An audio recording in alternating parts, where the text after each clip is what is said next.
Hello, I'm Tom Coffing, CEO at Coffing Data Warehousing. I'm going to show you the Nexus Chameleon today. I'm very excited that you're here. We had a vision with the Nexus. We wanted it to first work on all systems, and we were able to get that to happen. Then we wanted to integrate between all systems. But our biggest advantage was the ability to load the C.A. Irwin modeling data from those brilliant modelers, and then we could build things visually and we could automate so many processes. As a matter of fact, I'm going to challenge you today. I think we're going to show you a wide variety of things in this demo that you've never seen before, and that's really the challenge that I'm putting forward to you today. Let's see the Nexus in action. As you can see here, my Nexus is connected to many systems. I can connect to Hadoop, Astrodata, Teradata, Oracle, Greenplum, SQL Server, Netezza, Redshift, Vertica, you name it, it queries them all. You can write the SQL yourself if you want to do it by hand. I personally like to churn my own butter. But as you can see, it's going to be a query tool that's going to return an answer set. But that's not intuitive. I mean, what's next? We're going to type zeros and ones and I spelled my name, it's Tom. That's just no longer appropriate in today's business society. We've got data scientists and business people. We need to get on the same page. So we're going to right click on a table and we're going to say, go to the Super Join Builder, where we will see all of our tables visually. As you can see right here, I've got my table out here. I can make it bigger so it's perfect to the eyes, and it's going to show me the columns and the data types. But the most important thing is it's going to show me what other tables I can join to, and in this case, I can see those three tables visually. I can see all other columns. Now, no SQL's been written yet because we've selected no columns, but the minute we say, you know, I want a little of this, I want a little of that, I want to get this column in the table, I want to get that column in the table, we have essentially the SQL built already in the background to perfection, performance tuning guaranteed, and we can run that report and it's going to come screaming back. That is the future of desktop computing. Now, we've got data scientists out there that want to take this a whole lot further. We can actually go out and say, you know what? I'm going to cube this table and it's going to show me everything that it can join to. You can't break this thing. I can move stuff around. I can actually make it bigger or smaller. I can see those relationships and I can even put it back. No SQL has yet been written because we've clicked on nothing. But let's look at the power here. I'm going to begin to select the columns I want on my report across all 5 of these tables now.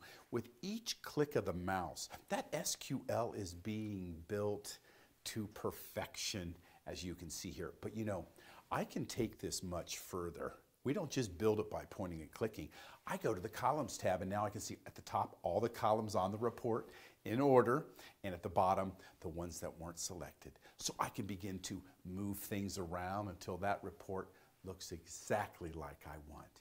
If I fail to get the columns on the bottom that I want on the report, I can drag those up too, and I can put these in the exact position of the way the report is meant to look.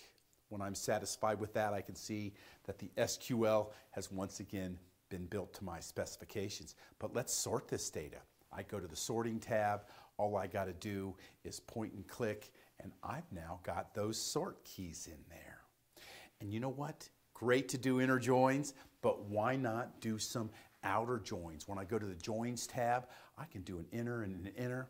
I can change to a right outer join and a left outer join.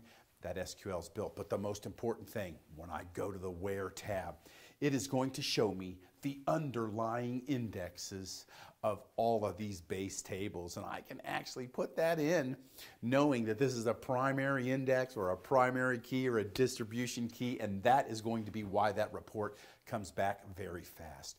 You've got to think about the performance impact on these systems.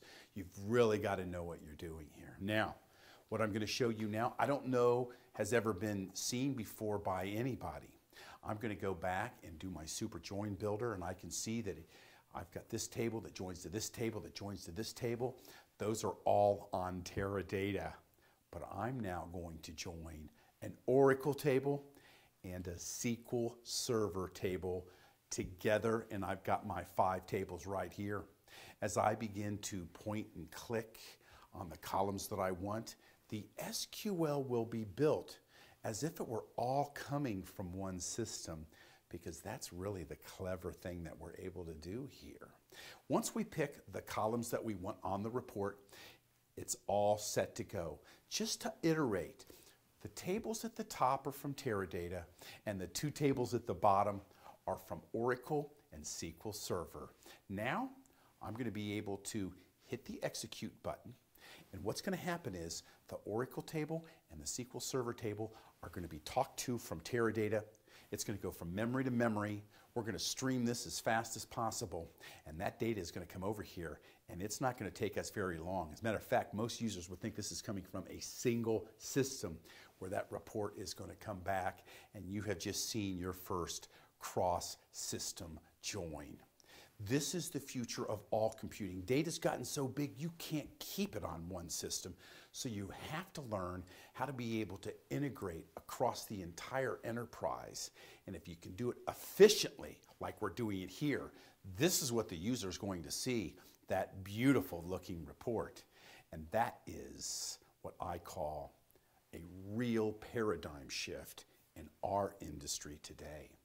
Took some things to get it done. We have to be able to convert data between the different systems, and we have to be able to move it just rapidly as can be. Imagine that you have to take an Oracle system and move that over to Teradata.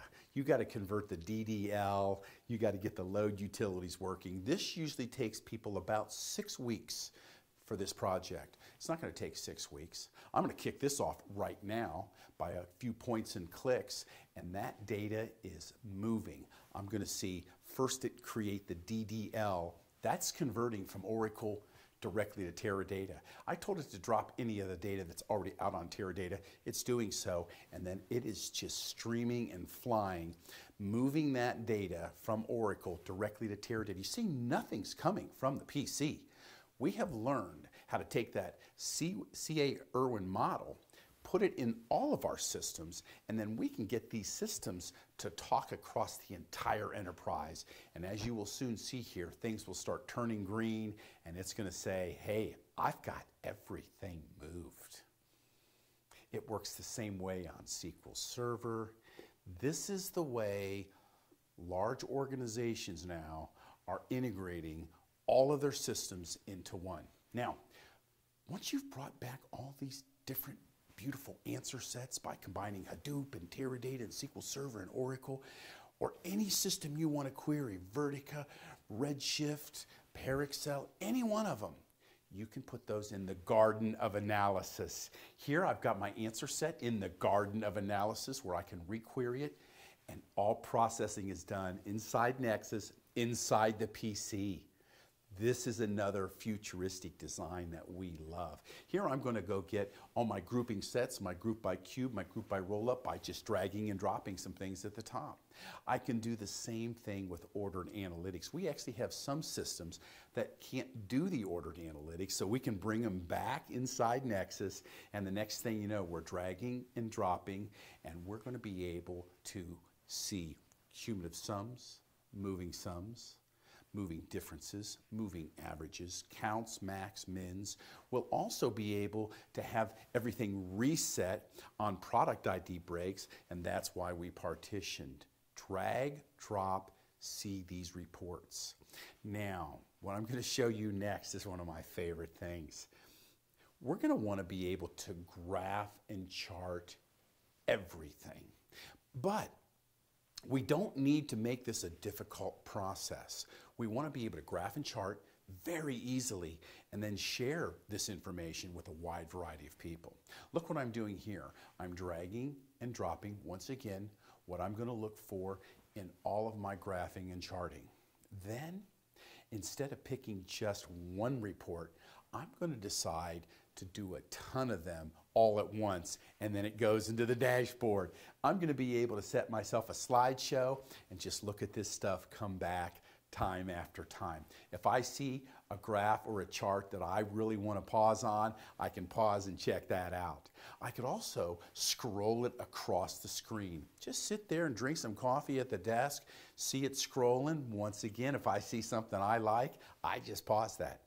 But really important is I can create a wide variety of thumbnails so I can see all of my graphs, all of my charts, and I can start to highlight some and send them to one organization, highlight others and send those to other organizations. I can even compare two charts. And that's really something that we have found extremely valuable for our customers. And I'm so excited that you could come today. I want to thank you and have a great day.